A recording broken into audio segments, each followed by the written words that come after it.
PM Narendra Modi ने इंदौर में 17वें प्रवासी भारतीय सम्मेलन का किया उद्घाटन। भारतीय समुदाय को बताया दुनिया में भारत का राष्ट्रदूत। भारतीय मूल के सूरीनाम और गयाना के राष्ट्राध्यक्षों ने किया भारत भूमि को प्रणाम। कहा भारत दुनिया को दिखा रहा है नई राह।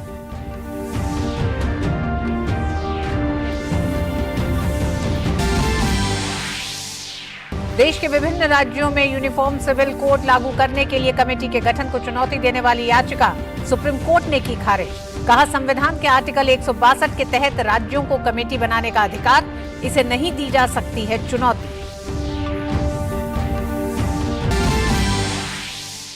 जबरन धर्मांतरण पर सुप्रीम कोर्ट ने जताई चिंता। कहा यह राज्य विशेष का नहीं, पूरे देश का है ये मामला। मामले की अगली सुनवाई 14 जनवरी को। इससे पहले की सुनवाई में कोर्ट ने केंद्र से मांगा था विस्तृत हलफनामा।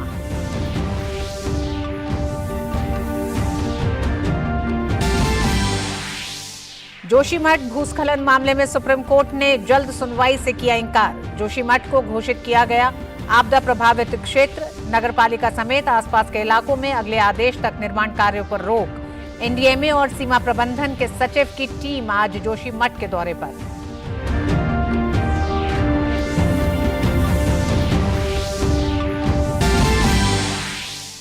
रक्षा मंत्री राजनाथ सिंह ने एरो इंडिया 2023 के लिए राजदूतों के राउंड टेबल सम्मेलन को किया संबोधित।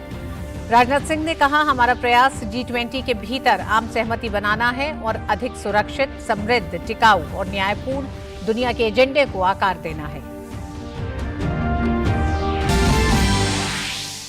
पीएम मोदी और अमेरिकी राष्ट्रपति जो बाइडेन ने ब्राजील में पूर्व राष्ट्रपति बोल्सोनारो के समर्थकों के प्रदर्शनों और तोड़फोड़ की घटनाओं की निंदा की। ब्राजील में पूर्व राष्ट्रपति बोल्सोनारो के समर्थकों का उग्र प्रदर्शन, 200 से अधिक प्रदर्शनकारी गिरफ्तार।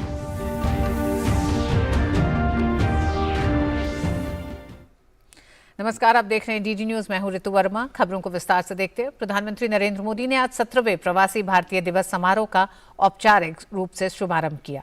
मध्य प्रदेश के इंदौर में आयोजित इस समारोह में सूरीनाम के राष्ट्रपति चंद्रिका प्रसाद संतोखी और गयाना के राष्ट्रपति डॉक्टर मोहम्मद इरफान ने मुख्य अतिथि के तौर पर हिस्सा लिया। इसके अलावा दुनिया भर के देशों से आए प्रवासी भारतीयों की बड़ी संख्या भी कार्यक्रम में शामिल हुई। इस अवसर पर प्रधानमंत्री मोदी ने एक स्मारक डाक टिकट सुरक्षित जाएं, प्रशिक्षित जाएं भी जारी किया। प्रधानमंत्री नरेंद्र मोदी ने 17वें प्रवासी भारतीय सम्मेलन को संबोधित करते हुए कहा कि G20 को बड़ी जिम्मेदारी के रूप में देख रहा है भारत। उन्होंने कहा कि हमारे लिए ये दुनिया को भारत के बारे में बताने का अवसर है। इस वर्ष भारत दुनिया के G20 समूहों की अध्यक्षता भी कर रहा है।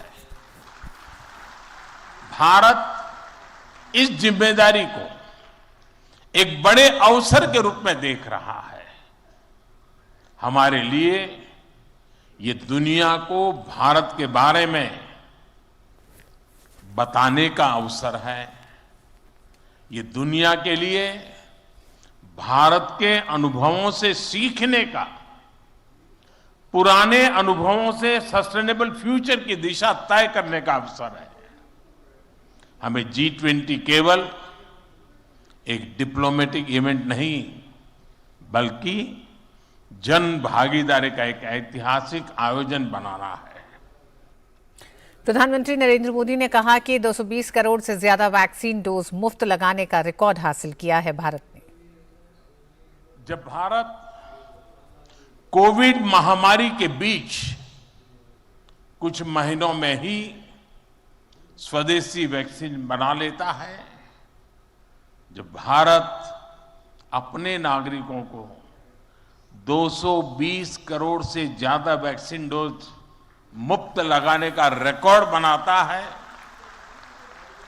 जब वैश्विक अस्थिरता के बीच भी भारत विश्व की उभरती अर्थव्यवस्था बनता है, जब भारत विश्व की बड़ी इकोनॉमी से कॉम्पीट करता है, टॉप 5 इकोनॉमी में शामिल होता है, जब भारत दुनिया का तीसरा सबसे बड़ा स्टार्टअप इकोसिस्टम बनता है, जब मोबाइल मैन्युफैक्चरिंग जैसे क्षेत्रों में, इलेक्ट्रॉनिक मैन्युफैक्चरिंग के क्षेत्र में मेक इन इंडिया का डंका बजता है, जब भारत अपने दम पर Tejas fighter plane, aircraft carrier, INS Vikrant और अरिहंत जैसी न्यूक्लियर सबमरीन बनाता है तो स्वाभाविक है दुनिया और दुनिया के लोगों में क्यूरियोसिटी होती है कि भारत क्या कर रहा है, कैसे कर रहा है।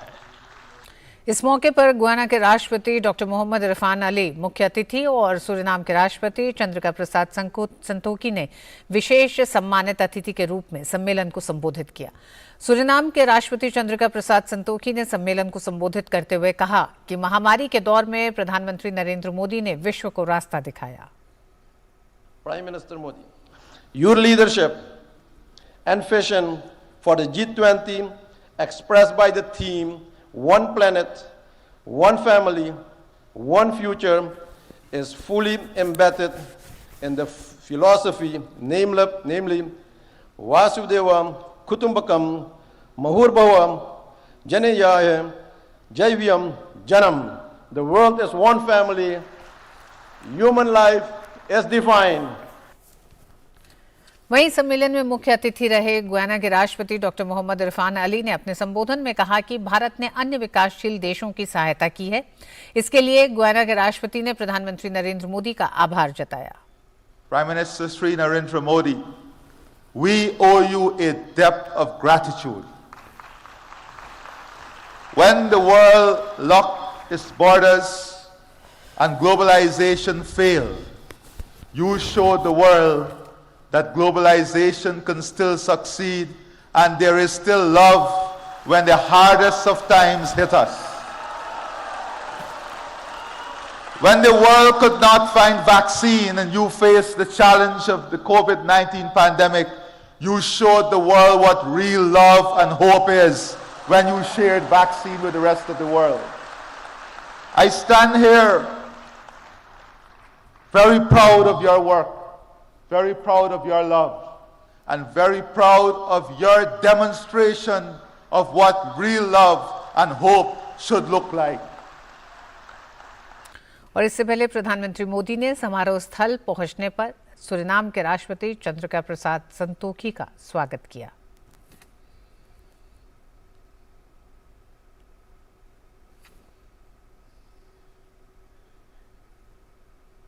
प्रधानमंत्री मोदी ने समारोह स्थल पहुंचने पर गुयाना के राष्ट्रपति डॉक्टर मोहम्मद इरफान का भी स्वागत किया।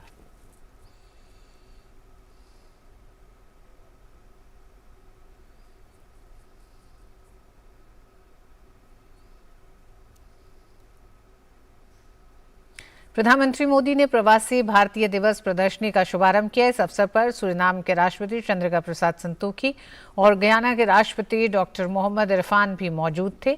बाद में इन्होंने इस प्रदर्शनी का अवलोकन भी किया।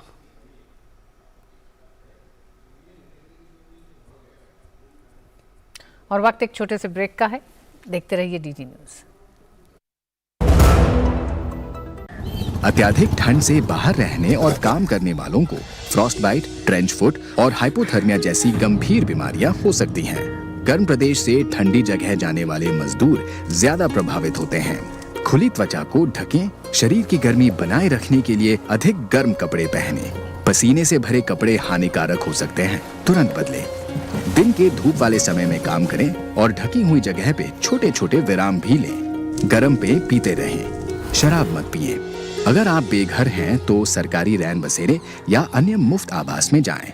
आपातकालीन स्थिति में 108 या स्थानीय एम्बुलेंस नंबर पर फोन करें या अस्पताल जाएं। गर्म रहें, सुरक्षित रहें। एनडीएमए एवं आईआईपीएचजी द्वारा जनहित में जारी। एरो इंडिया 2023 के लिए राजदूतों के राउंड टेबल सम्मेलन को संबोधित करते हुए रक्षा मंत्री राजनाथ सिंह ने कहा कि हमारा प्रयास G20 के भीतर आम सहमति बनाना है और अधिक सुरक्षित, समृद्ध, टिकाऊ और न्यायपूर्ण दुनिया के एजेंडे को आकार देना है। रक्षा मंत्री ने कहा कि हम G20 की अध्यक्षता को भारत को दुनिया के सामने प्रदर्शित करने के अवसर के रूप में देखते हैं। India is currently holding the presidency of the G20. The G20 members represent around 85% of the global GDP, over 75% of the global trade, and about 2/3 of the world population. The upcoming G20 summit in India is taking place in the larger context of a major geopolitical crisis, food and energy security concerns, comparatively slower progress on sustainable development goals, mounting public debt burdens and urgent climate change related issues. G20 India के finance track के तहत G20 के global partnership for financial inclusion GPFI working group की पहली बैठक city of Kolkata शहर में शुरू हुई। वित्तीय समावेशन को बढ़ावा देना, वित्तीय साक्षरता को सुविधाजनक बनाना और प्रेषण हस्तांतरण की लागत को कम करना 3 दिवसीय आयोजन का महत्वपूर्ण फोकस क्षेत्र है। पहले दिन की शुरुआत डिजिटल पब्लिक इंफ्रास्ट्रक्चर की क्षमता को अनलॉक करने पर संगोष्ठी के साथ हुई। भारतीय पक्ष का प्रतिनिधित्व वित्त मंत्रालय में आर्थिक सलाहकार चंचल सरकार, UIDAI के CEO सौरभ गर्ग और RBI के CJM सोनाली सेनगुप्ता द्वारा किया गया। उदयपुर, मुंबई और बेंगलुरु में भारत की G20 अध्यक्षता के पहले महीने के दौरान हुई पिछली G20 बैठकों की तरह कोलकाता की बैठक भी आने वाले प्रतिनिधियों के लिए पश्चिम बंगाल की संस्कृति का अनुभव करने के लिए एक अवसर होगी। 3 दिनों के दौरान G20 प्रतिनिधियों को समृद्ध संस्कृति, भोजन विरासत स्थलों जैसे विशाल उद्यानों, ऐतिहासिक कॉलेजों, विश्वविद्यालयों, पुस्तकालयों, सभागारों और कोलकाता की प्रसिद्ध कला दीर्घाओं की झलक देखने को मिलेगी। पिछली बैठकों की तरह ही प्रतिभागियों के लिए सांस्कृतिक कार्यक्रम और भ्रमण कार्यक्रम भी आयोजित किए जाएंगे।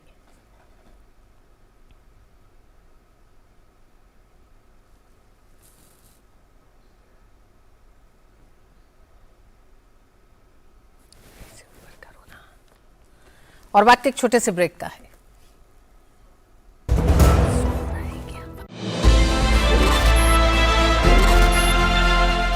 We are making progress and we will not allow the challenges that we are confronted with today to any way diminish our commitment to the green transition. India Energy Week, therefore, is an opportunity to understand the pivot which is currently happening in terms of what is changing and how can they become part of this change.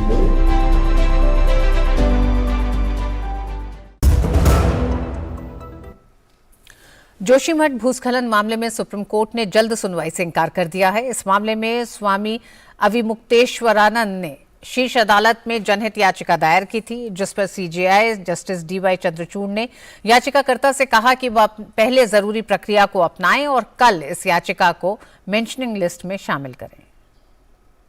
और honourable chief justice ने कहा कि mentioning list में डाल करके कल जो है मेंशन करिए, तो इसको सुनेंगे। हमारी याचिका में मुख्य मांग ये है कि इसको जो है वो नेशनल डिसास्टर डिक्लेयर किया जाए और नेशनल डिसास्टर डिक्लेयर करने के उसके जो कॉन्सिक्वेंसेज होते हैं कि वहाँ के नागरिकों को इवैक्यूएट करे सरकार अपने खर्च पर, उनके जिनके मकानों में दरार आ गई है उनके मकानों को फिर से रिपेयर करें या जो है उनके मकानों का निर्माण करें।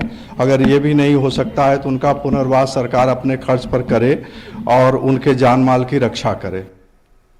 उत्तराखंड में जोशीमठ के हालात को लेकर केंद्र सरकार एक्शन में आ गई है। आपदा प्रबंधन विभाग ने एक अधिसूचना जारी करके जोशीमठ नगरपालिका क्षेत्र को आपदा प्रभावित क्षेत्र घोषित कर दिया है और आज केंद्र सरकार की तरफ से जल शक्ति मंत्रालय की उच्च स्तरीय टीम और गृह मंत्रालय से बॉर्डर मैनेजमेंट के सचिव की टीम जोशीमठ का दौरा करके वहां अन्य जरूरतों पर गौर करेंगी।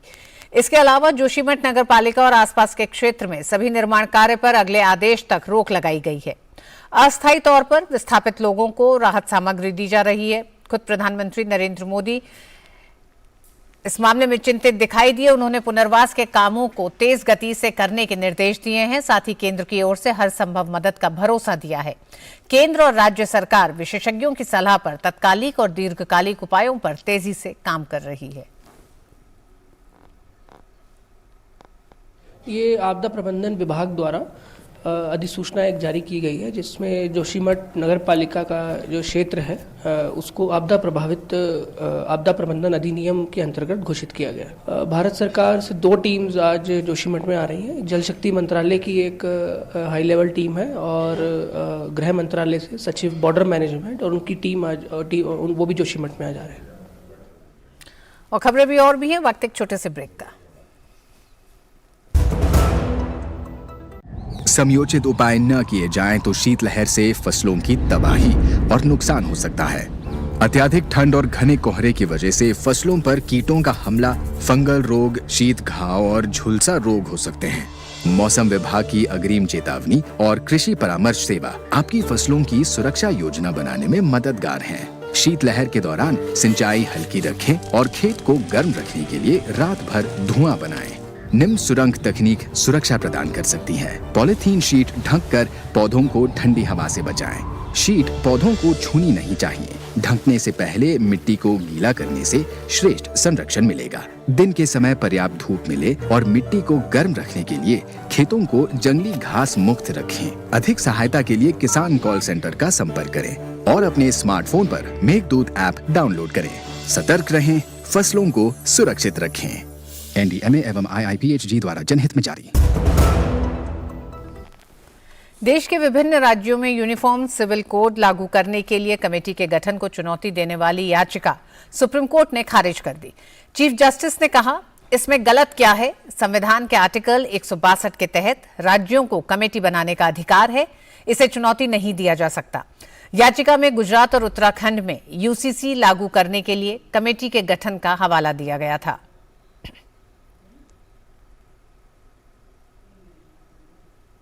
आज सुप्रीम कोर्ट ने सुनवाई के दौरान जबरन या धोखे से हो रहे धर्मांतरण पर चिंता जाहिर की।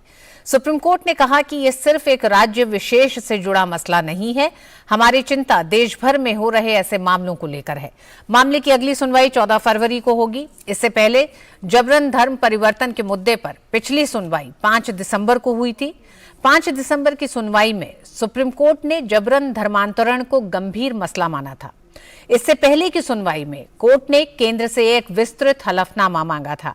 केंद्र ने अदालत के एक पुराने फैसले का हवाला देते हुए दलील दी थी कि धर्म के लिए प्रचार करना व्यक्ति का मौलिक अधिकार है, लेकिन जबरन धर्मांतरण कराना मौलिक अधिकार नहीं है।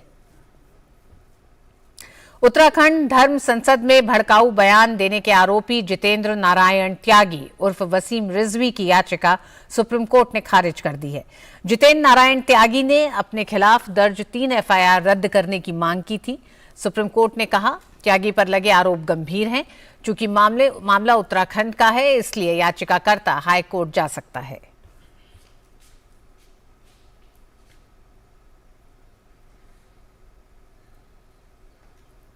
सूचना और प्रसारण मंत्रालय ने आज सभी टेलीविजन चैनलों को महिलाओं, बच्चों और बुजुर्गों के खिलाफ हिंसा सहित दुर्घटनाओं, मौतों और हिंसा की ऐसी घटनाओं की रिपोर्टिंग के खिलाफ एक एडवाइजरी जारी की है। मंत्रालय द्वारा टेलीविजन चैनलों द्वारा विवेक की कमी के कई मामलों पर ध्यान दिए जाने के बाद ये सलाह जारी की गई है। मंत्रालय ने कहा है कि टेलीविजन चैनलों ने व्यक्तियों के शव और चारों ओर खून के छींटे, घायल व्यक्तियों के चित्र अथवा वीडियो दिखाए हैं। मंत्रालय ने कहा कि घटनाओं की इस तरह की रिपोर्टिंग का तरीका दर्शकों के लिए अरुचिकर और परेशान करने वाला है। इसमें कहा गया है कि ऐसी खबरों का बच्चों पर विपरीत मनोवैज्ञानिक प्रभाव भी पड़ सकता है। निजता के हनन का एक महत्वपूर्ण मुद्दा भी है, जो संभावित रूप से निंदनीय और मानहानिकारक हो सकता है।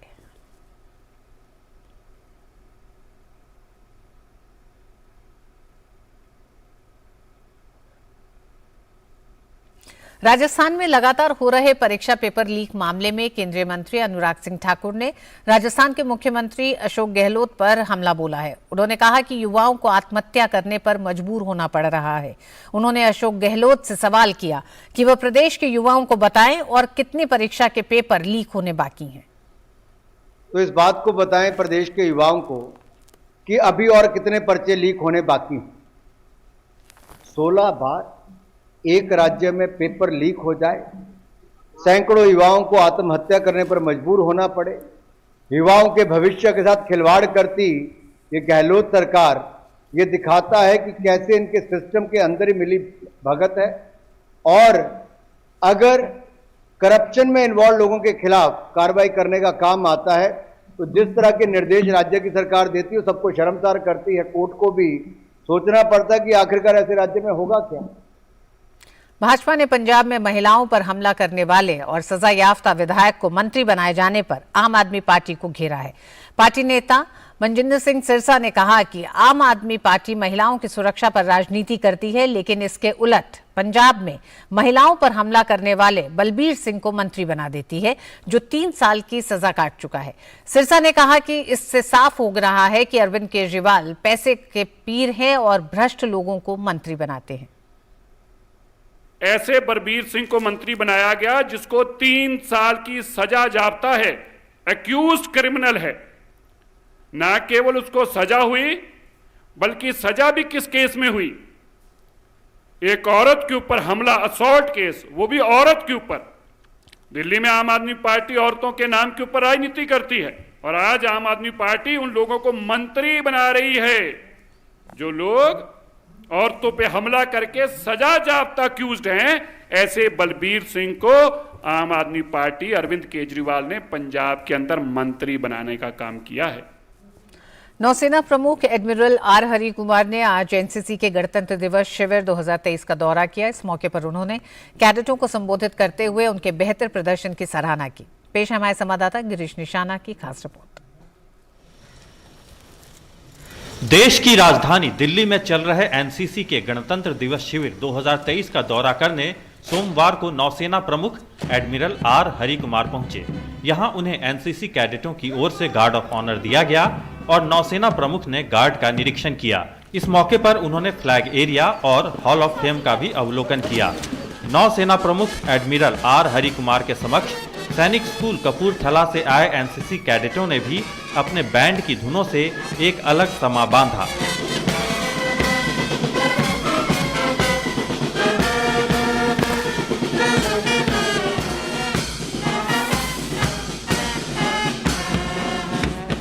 What a nice parade and what a nice cultural program, as well as all the activities that they showcased as part of each directorate. My compliments to each and every one of you who worked so hard to make all this happen. देश के अलग अलग राज्यों से आए कैडेटों ने नौसेना अध्यक्ष एडमिरल आर हरि कुमार के समक्ष रंगारंग सांस्कृतिक कार्यक्रम भी पेश किए। लघु भारत की तस्वीर पेश करने वाले इस शिविर के दौरान अगले कुछ दिनों में रक्षा मंत्री, रक्षा राज्य मंत्री, चीफ ऑफ डिफेंस स्टाफ, थल सेना और वायुसेना प्रमुख भी दौरा करेंगे। शिविर का समापन 28 जनवरी को प्रधानमंत्री के दौरे के साथ होगा। नौसेना प्रमुख ने एनसीसी के गणतंत्र दिवस शिविर 2023 का दौरा किया। इस मौके पर एनसीसी कैडेटों ने उन्हें गार्ड ऑफ ऑनर दिया और उन्होंने कैडेटों को संबोधित करते हुए उनके अनुशासन की सराहना भी की।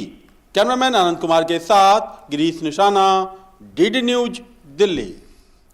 मौसम विभाग ने पश्चिमी हिमालय क्षेत्र में पश्चिमी विक्षोभ के कारण उत्तर पश्चिम भारत तथा मध्य भारत के मैदानी इलाकों में कल से शीतलहर में कमी का अनुमान जताया है। आईएमडी के वरिष्ठ वैज्ञानिक आर.के. जेनामनी ने जानकारी देते हुए कहा कि पिछले 24 घंटे में दिल्ली में कोहरे की स्थिति काफी खराब रही है। आईजीआई हवाई अड्डे पर 50 मीटर की विजिबिलिटी रही। दिल्ली शहर में विजिबिलिटी भी शून्य रही। दिन में दिल्ली का तापमान 15 से 16 डिग्री सेल्सियस रहा। बादलों की वजह से दिन का तापमान ठंडा रहेगा। 9th January by 1 p.m. the latest is this ki Delhi mainly impacted by the dense fog or very dense fog, all parts of Delhi including the main city, and airport continue to be affected. So there were Cat 3A, B, so severely impacting the the fog condition on the airport operation, and similar is the condition almost across North India. Bharat में generic दवाओं को लेकर केंद्र सरकार ने काफी अभियान चलाए हैं। इसी का नतीजा है कि देश में बड़े पैमाने पर जेनेरिक दवाओं की मांग काफी ज्यादा हो गई है। लेकिन अब भारतीय जेनेरिक दवाओं की मांग देश के बाहर भी होने लगी है। इन दिनों चीन कोरोना के बुरे दौर से गुजर रहा है। इस बीच चीन में भारतीय जेनेरिक दवाओं की मांग में तेजी आई है। पेश है ये रिपोर्ट। चीन बुरी तरह कोरोना से प्रभावित है। चीन में दवाओं की भारी मांग के बीच इन दिनों भारत की जेनेरिक दवाओं की मांग बढ़ गई है। मीडिया रिपोर्ट्स के मुताबिक चीनी ई कॉमर्स प्लेटफॉर्म और दूसरे माध्यमों से भारतीय जेनेरिक दवाओं की मांग बढ़ गई है। मीडिया रिपोर्ट के मुताबिक चीनी ई कॉमर्स प्लेटफॉर्म पर भारत में बनाई जा रही कम से कम 4 जेनेरिक कोरोना दवाएं प्रीमोविर, पैक्सिस्टा, मोलनुनाट और मोलनाट्रिस को हाल के हफ्तों में बिक्री के लिए सूचीबद्ध किया गया है, जिनकी काफी तेजी से चीन में मांग बढ़ी है। चीनी मीडिया के मुताबिक प्रिमोविर और प्रेक्सिस्टा पैक्सलोविड के दोनों जेनरिक संस्करण हैं, जबकि 2 अन्य मोलनुपिराविर के जेनरिक संस्करण हैं। बीजिंग मेमोरियल फार्मास्यूटिकल्स के प्रमुख हे शियाओबिंग ने बताया कि भारत एकमात्र ऐसा देश है जहां हम गारंटी के साथ चिकित्सकीय, विश्वसनीय और सस्ती कोविड दवाएं प्राप्त कर सकते हैं, लेकिन नकली दवाओं का उत्पादन करने वाले अवैध समूहों को रोकना होगा। इससे मरीजों का इलाज बुरी तरह प्रभावित होगा। वहीं चीनी विशेषज्ञों ने आगाह किया है कि इन दवाओं के नकली संस्करण बाजार में काफी तेजी से बेचे जा रहे हैं। कोरोना के चलते दवा की बिक्री काफी तेजी से बढ़ी है। 1 अरब 40 करोड़ लोगों की जरूरत को पूरा करने के लिए चीन की स्वास्थ्य प्रणाली की सांस फूल रही है। यहाँ होने वाली मौतों की संख्या पर दुनिया भर में विवाद है और सभी देश इसे वास्तविक संख्या से बेहद कम मानते हैं। भारत को फार्मेसी ऑफ द वर्ल्ड कहा जाता है। भारत की फार्मा इंडस्ट्री दुनिया की सबसे बड़ी फार्मा इंडस्ट्री है। वर्तमान में भारत ने 50,000 करोड़ की जेनरिक मेडिसिन निर्यात किया है। भारत दुनिया के 200 देशों को जेनरिक दवाएं निर्यात करता है, जिसमें अमेरिका, यूरोप, जापान, ऑस्ट्रेलिया भी शामिल है। भारत अकेले अमेरिका में $23 बिलियन का जेनरिक दवाएं निर्यात करता है। अमेरिका के हर 10 में से 4 दवाएं भारत की होती हैं। भारत की जेनरिक दवाएं न केवल सस्ती हैं बल्कि गुणवत्ता वाली भी हैं। यही वजह है कि दुनिया भर में इसकी मांग तेजी से बढ़ रही है। Nitendra Singh, DD news, Delhi. चीनी सोशल मीडिया प्लेटफॉर्म वीबो ने अपने यूजर्स पर बड़ी कैची चलाई है। कंपनी ने शी जिनपिंग की जीरो कोविड पॉलिसी की आलोचना करने वाले 1000 से अधिक यूजर्स के अकाउंट पर बैन लगा दिया है। चीनी मीडिया के अनुसार वीबो ने लगभग 1120 यूजर्स के अकाउंट या तो स्थायी रूप से या अस्थायी रूप से देश के स्वास्थ्य विशेषज्ञों के खिलाफ व्यक्तिगत हमलों और संघर्ष भड़काने की वजह से प्रतिबंधित किया है। आधे अरब एक्टिव यूजर्स होने का दावा करने वाली वीवो कंपनी ने कहा है कि उसने ये कार्रवाई पॉलिसी के उल्लंघन की वजह से की है। इसके तहत 12,854 शिकायतें मिली थी। ये सभी विशेषज्ञों, विद्वानों, चिकित्सा कर्मियों की आलोचना के मामले थे। वीवो के एक बयान में गुरुवार को कहा था, कई विशेषज्ञ, शिक्षाविद और इंटरनेट यूजर्स सक्रिय रूप से अपने पेशेवर ज्ञान का उपयोग कर रहे हैं और इस महामारी से निपटने में लोगों की मदद कर रहे हैं, साथ ही आधिकारिक स्रोत भी जुटा रहे हैं। इस कठिन समय में एक अलग दृष्टिकोण रखने वाले लोगों का अपमान करना या व्यक्तिगत हमलों और संघर्षों को उकसाने वाले विचारों को प्रकाशित करना हमें स्वीकार नहीं है। इस तरह की आलोचना करने के मामलों को गंभीरता से निपटा जाएगा।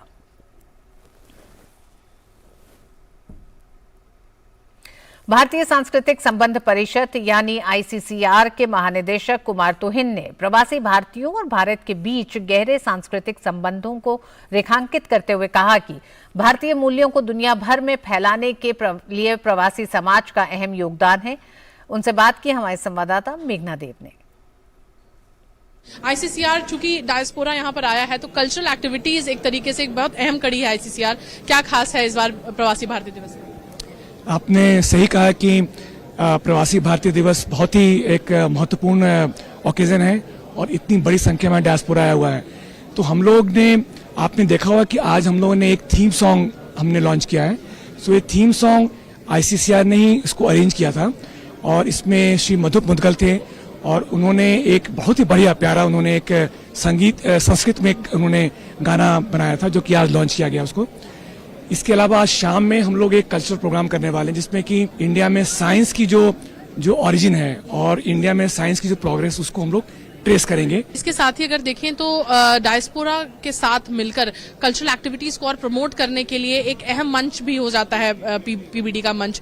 कुछ एफर्ट्स डाले जा रहे हैं या कुछ इंटरेक्शंस प्रवासियों के साथ हो रही हैं इस बारे में? जी, हम लोगों ने प्रवासियों के लिए हमने कुछ कॉम्पिटिशन्स ऑर्गेनाइज करी हैं और आपको बहुत खुशी हुई देख करके कि आज शाम में भी कुछ विनर्स जो हैं प्रवासी winners they will be performing today along with other artists today। हम देख रहे हैं कि ICCR लगातार इस साल भरा रहा एक्टिविटीज, मतलब पिछला साल जो था वो एक्टिविटीज के साथ भरा रहा। आजादी का अमृत महोत्सव की एक्टिविटीज हैं और कई एक्टिविटीज। कैसा रिस्पांस मिला है, क्योंकि डायस्पोरा का पार्टिसिपेशन ऑब्वियसली सक्सेस के लिए बहुत इंपॉर्टेंट है। सो डायस्पोरा का पार्टिसिपेशन बहुत ही बढ़िया रहा है और इनफैक्ट हमने कंपटीशन ऑर्गेनाइज की है on different genres of dances, उसमें हमें बहुत ही अच्छा नंबर मिला सारे कॉन्टिनेंट से। Then one other area which I would like to flag is Indian cuisine. Now Indian cuisine is area where हमारी कम्युनिटी जो है डायस्पोरा काफी बड़े तरीके से प्रेजेंट रही हुई है। तो हमने एक सर्टिफिकेट शुरू किया है जिसको कहते हैं अन्नपूर्णा सर्टिफिकेट एंड उसमें हम लोग we are seeking nominations from very good restaurant और हमारे पास काफी नाम आए हैं and we are in process of now shortlisting them. बहुत बहुत शुक्रिया सर हमसे बात करने के लिए। तो एक तरीके से देखें तो सॉफ्ट पावर को शोकेस करने के लिए भी ये प्रवासी भारतीय दिवस को पूरी तरीके से एक प्लेटफॉर्म दिया जा रहा है। इसमें अहम बात ये भी है कि सॉफ्ट पावर पर खास तौर पे फोकस है, जिसका एक प्लेनरी सेशन भी मंत्री मीनाक्षी लेखी के द्वारा होस्ट किया जाएगा, हेड किया जाएगा, जिसमें कुजीन क्रिएटिविटी के ऊपर खास तौर पर फोकस होगा। कैमरा पर्सन एस जयशंकर के साथ मैं मेघना देव, डीडी न्यूज, इंदौर। और इस बुलेटिन में बस इतना ही। मुझे दीजिए अनुमति। नमस्कार।